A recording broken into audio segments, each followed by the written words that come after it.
If only they knew what Mofe added to his suya. Maybe they wouldn't have lined up every evening, fighting, shouting, and even fainting just to get a piece of his spicy meat. If only they knew that the secret ingredient wasn't ginger or garlic, but something no one would ever imagine. It was his own corn. Mofe was not your regular suya man. He didn't come from the north like most people expected. In fact, he was a Yoruba boy from Ijebu-Ode. But when he moved to Lagos to hustle, nothing meaningful was forthcoming. He found a job with a malam who sold suya just to make ends meet. After learning the trade for few months, he opened his own spot. Mofe wasn't handsome, not by Lagos standards. His skin was rough, lips black from years of smoking, and his teeth were spaced like a burnt picket fence. But when he smiled, it was charming in a disturbing way. Some people even said his smile looked like it hid a secret. His suya stand was beside Odogwu Bar, a popular spot in Ebeda, where rich men came to drink and show off. Every night, people queued just to buy Mofe suya. One bite, and you'll feel like your body left earth. 2 bites, and your leg will start shaking. 3 bites, and you began to confess your deepest secrets, smiling like a drunk goat. Women were the worst. Some would trek from Ikeja just to buy 1,000 naira suya. One girl even fainted one day because she couldn't get to the front of the queue. Nobody knew what Mofe added to his meat. What people didn't know was that Mofe had a routine. Every evening, before he opened his store, he would walk to the back of the uncompleted building behind Odogwu Bar. He brings out a small plastic container. Inside was raw meat already spiced. He will open it, unzip his trouser, and begin to pleasure himself. As disgusting as it sounds, Mofe will pour his sperm directly on the meat, mix it with vegetable oil, maggi, ginger, pepper and onions, and a little sugar. Then he will whisper, "Market won't open, no, more sales to me." It was his daily rituals as directed by his herbalist, Baba Olu, who told him his sperm was magical and powerful. He said it carried his essence, his manhood, his strength, his luck. Mofe didn't care if it was wrong. All he knew was that it worked. Baba Olu was right. His suya didn't taste like the one you would buy at a normal junction. No. His had something extra, something addictive. But people began to behave strangely after eating it.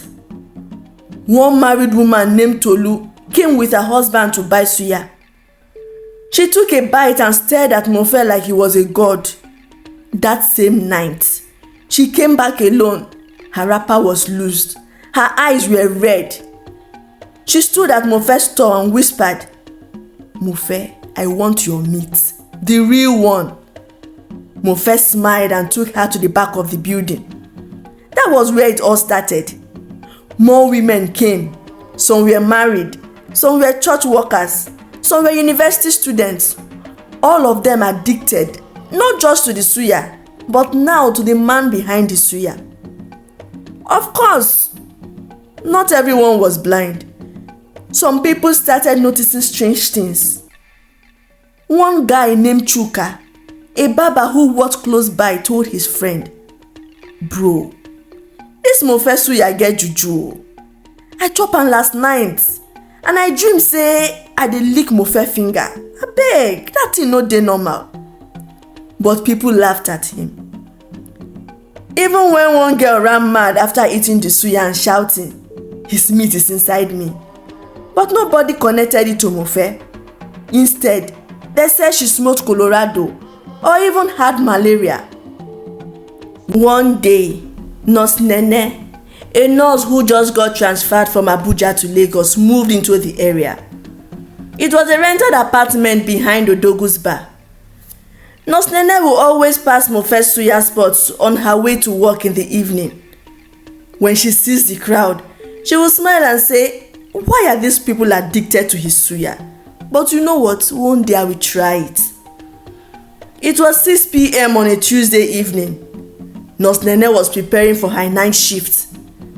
She unknowingly peeped through her window in the bathroom when she saw Mofe sneaking into the uncompleted building with a container.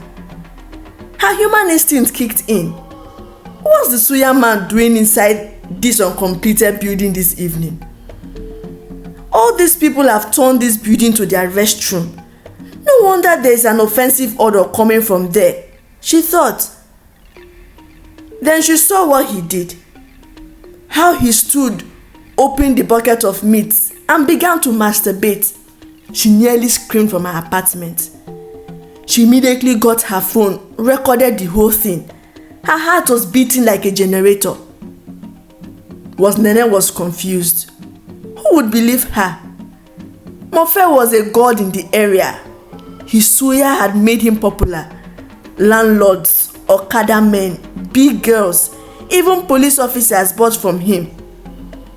If she spoke out, they might say she was mad or even jealous. But she couldn't keep quiet. People were eating his sperm and acting like it was a suya from heaven. The thought of the scene made her so sick, she had to call in sick at the hospital. She kept replaying the video in her head. The image of Mofe jerking himself over the meat people were fighting to eat. She had worked in an emergency unit and seen a lot, but this was sick. Her mind raced as she sat down. Her legs were shaking.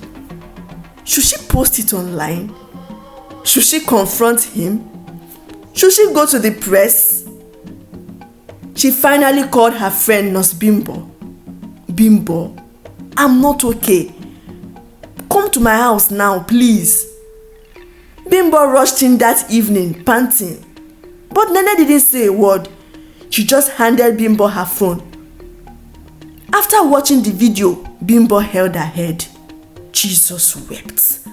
"And I ate this man's suya last night. Nene, if I give birth tomorrow to a child that looks like Mofe, I'll hold you responsible." They both burst into laughter. But it was the nervous laughter, the kind that hid fear. Then Bimbo said something that made Nene sit up. "Let's report to the police." At first, the police officers at Area H Command laughed.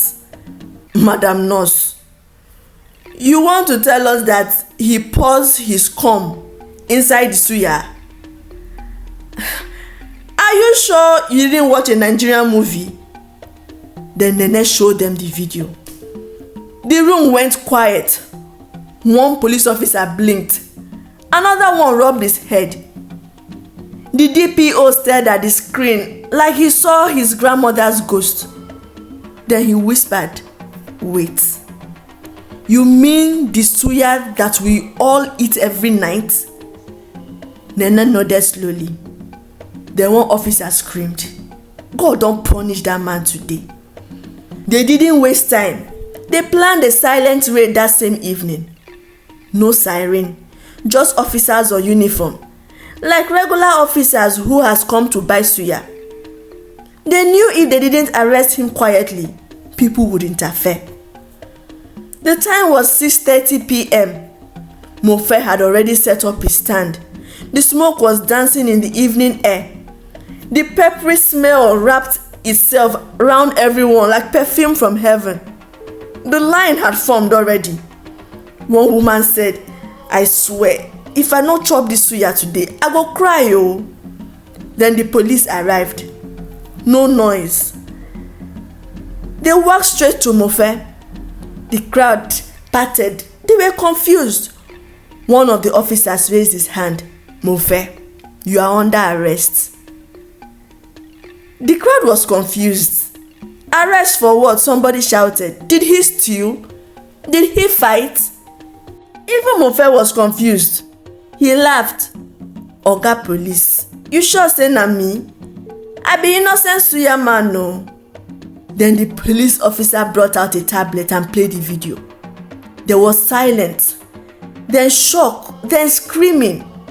People started pulling back from the suya stand like it was cursed. One girl fainted immediately.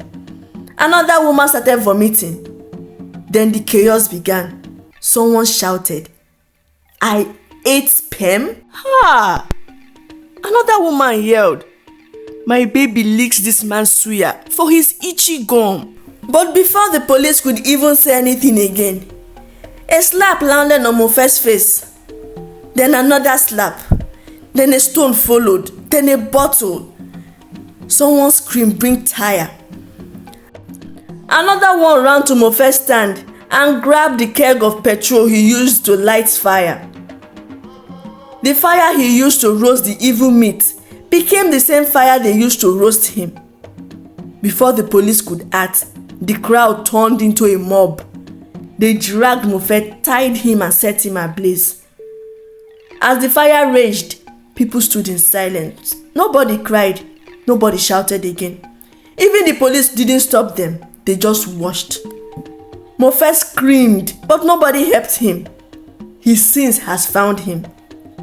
The same street where people once begged for his suya was now the same street where he died like a thief. The suya stand melted. The meat turned to ashes, and the scent that once made people come close now made them choke. By the next morning, nothing remained but black sand and burnt tires. The news spread like wild harmattan fire. Suya seller roasted alive in a beda after being caught using sperm to spice meat. Some didn't believe it at first, but once the video leaked online, everyone went mad. Churches held emergency deliverance. Some hospitals recorded strange cases of people hallucinating or screaming, "Mofe meat dey inside me." The worst part, people still crave the suya, even after the truth. Someone whispered, "Ha! But that Mofe suya is sweet well, make we no lie." What's the moral lesson of this story? This story teaches us that evil may be hidden for a while, but it can never stay hidden forever. What is done in secret will one day come to light, and the consequences can be deadly. It teaches us that we should never abuse the trust people give us, because once it's broken, it can lead to disgrace and destruction. Lastly, this story also teaches us that not everything that tastes sweet is truly good. So we should always be careful where and how we satisfy our cravings.